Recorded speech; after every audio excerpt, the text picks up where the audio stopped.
আসসালামু আলাইকুম বন্ধুরা, আজকে আমি আপনাদের সঙ্গে শেয়ার করব দারুণ টেস্টি চটপটা ভিলেজ স্টাইল টমেটো চাটনি রেসিপি। যদিও রেসিপিটি আমি ছোটোবেলা থেকে খেয়ে আসছি মায়ের হাতে, তো সেইটাই আজকে শেয়ার করব আপনাদের সঙ্গে। রেসিপিটি দারুণ হতে চলেছে, অবশ্যই আমার সঙ্গে থাকুন, রেসিপিটি দেখতে থাকুন।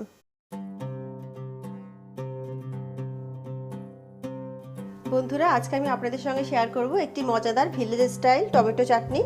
যদিও এই চাটনিটা আমি ছোটোবেলা থেকে মায়ের হাতেই খেয়ে এসেছি আর মায়ের কাছ থেকে শিখেছি। তো টমেটোগুলোকে আমরা সবার প্রথমে পুড়িয়ে নেব। তো আমি একটা নেট বসিয়ে দিয়েছি গ্যাসের মধ্যে, আর টমেটোগুলোকে আমরা ভালো করে পুড়িয়ে নেব। টমেটোগুলোকে সুন্দরভাবে উল্টে পাল্টে আমাদেরকে পুড়িয়ে নিতে হবে, যাতে সব দিকটা সমানভাবে হয়ে যায়।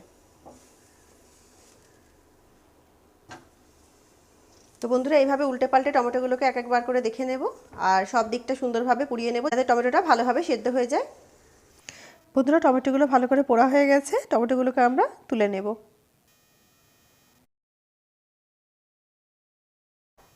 বন্ধুরা, এরই মধ্যে আমরা পেঁয়াজ, রসুন আর কাঁচা লঙ্কাগুলোকেও রোস্ট করে নেব।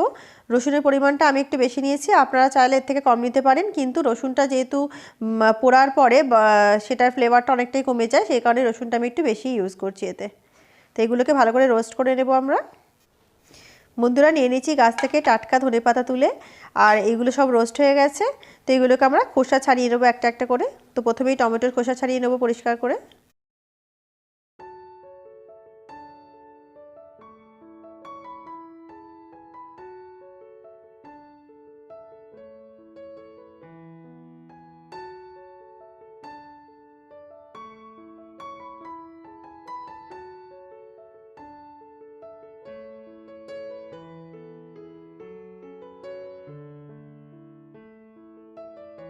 বন্ধুরা, কাঁচা লঙ্কার খোসাগুলো আমরা যেখানে বেশি পুড়ে গেছে সেইগুলো জাস্ট একটু ছাড়াবো, না হলে আর কাঁচা লঙ্কার খোসা খুব বেশি ছাড়ানোর দরকার নেই।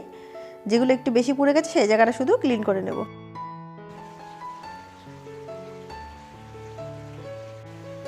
কাঁচা লঙ্কাগুলো খোসা ছাড়িয়ে ফেলেছি, অল্প যেগুলো বেশি পুড়ে গেছিলো সেইগুলো। এবার রসুনগুলো খোসা ছাড়িয়ে ফেলবো। রসুনগুলো কিন্তু ভীষণ সফট হয়ে গেছে ভিতর থেকে বন্ধুরা, খুবই সুন্দর। রসুনগুলোকেও সুন্দর করে এভাবে ছাড়িয়ে নেব। তো বন্ধুরা, আমি সবগুলোর খোসা ভালো করে ছাড়িয়ে নিয়েছি। একটু একটু লেগে আছে, আমি চাইলে এটাকে ওয়াশ করতে পারতাম, কিন্তু ওয়াশ করলে বার্ন ফ্লেভারটা নষ্ট হয়ে যাবে, সেই কারণে আমি এটাকে ওয়াশ করলাম না। আমি সুন্দরভাবে খোসাগুলোকে ছাড়িয়ে নিয়েছি, আর এইটাকে আমি ছোটো ছোটো করে পিসেসে কেটে নিচ্ছি। নিয়ে একটা চপারের মাধ্যমে এটাকে আমি চপড করে নেব। তো টমেটোগুলোকে চপড করে নেব, পেঁয়াজগুলোকেও চপার দিয়ে চপড করে নেব, আর কাঁচা লঙ্কা, রসুন, ধনেপাতা এগুলোকেও আমি চপড করে নেব।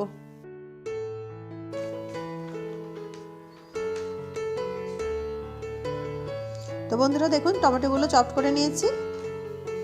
এগুলোকে অন্য একটা পাত্রে ঢেলে নেব। তো বন্ধুরা, এবারে পেঁয়াজগুলোকেও চপড করে নেব সুন্দর করে।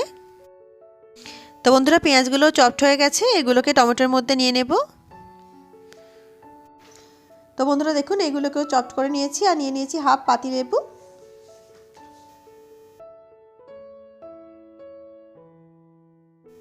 এবার আমরা একে একে বন্ধুরা সব কটা নিয়ে নেব। রসুন, কাঁচা লঙ্কা কুচি নিয়ে নিলাম, রসুন কুচি নিয়ে নিলাম। এগুলো অবশ্যই এরকমই গোটা গোটা রাখবেন বন্ধুরা। মিক্সিতে দিয়ে যেন পুরো পেস্ট বানাতে যাবেন না, তাহলে একটা পেস্ট হয়ে যাবে আর টেস্ট কিন্তু পুরো নষ্ট হয়ে যাবে। তাই জন্য এগুলো একটু চপড করে নেবেন, তাহলে মানে খাওয়ার সময় মুখে যখন পড়বে তখন প্রপারলি প্রত্যেকের ফ্লেভারগুলো পাবেন, আর টেস্টটা কিন্তু দারুণ লাগবে। সেই কারণে অবশ্যই এইভাবে চপড করেই এটা বানাবেন, এতেই দারুণ টেস্ট লাগবে। দিয়ে দিলাম একটু পাতিলেবুর রস, আর এর মধ্যে দিয়ে দিচ্ছি রোস্টেড জিরে 1 টিস্পুন, আর চাট মশলা 1 টিস্পুন, আর স্বাদ মতো লবণ। দিয়ে দিচ্ছি একটু গোলমরিচের পাউডার। তো বন্ধুরা, এগুলো সব মিক্স করে নেব। মিক্স করে নিলে আমার চাটনি কিন্তু একেবারে রেডি হয়ে যাবে। দারুণ টেস্টি এই চাটনিটি, অবশ্যই এইভাবে একবার বানিয়ে দেখবেন। টমেটো সেদ্ধ করে যে চাটনি, তার থেকে কিন্তু এটা অনেক টেস্টি, অনেক বেশি টেস্টি, এবং অনেক বেশি মানে ভালো লাগবে সবার। সেই কারণেই বলছি, অবশ্যই এইভাবে একবার বানিয়ে দেখবেন চাটনি, এবং কেমন লাগলো রেসিপিটি অবশ্যই কমেন্ট করে আমাকে জানাবেন। একটা টমেটোর যে পোড়া মানে গন্ধ, প্রত্যেকটা জিনিস আমি পুড়িয়ে নিয়েছি, সেইগুলো যে একটা বার্ন ফ্লেভার, সেটা কিন্তু চাটনির মধ্যে একটা দারুণ মানে ফ্লেভার দেবে, অসাধারণ। তো আপনারা চাইলে এর মধ্যে একটু কাঁচা সরষের তেল অ্যাড করতে পারেন, আমি অ্যাড করলাম না, বিকজ আমি এর মধ্যে বার্ন ফ্লেভারটাই বেশি রাখতে চেয়েছি, সেই কারণে।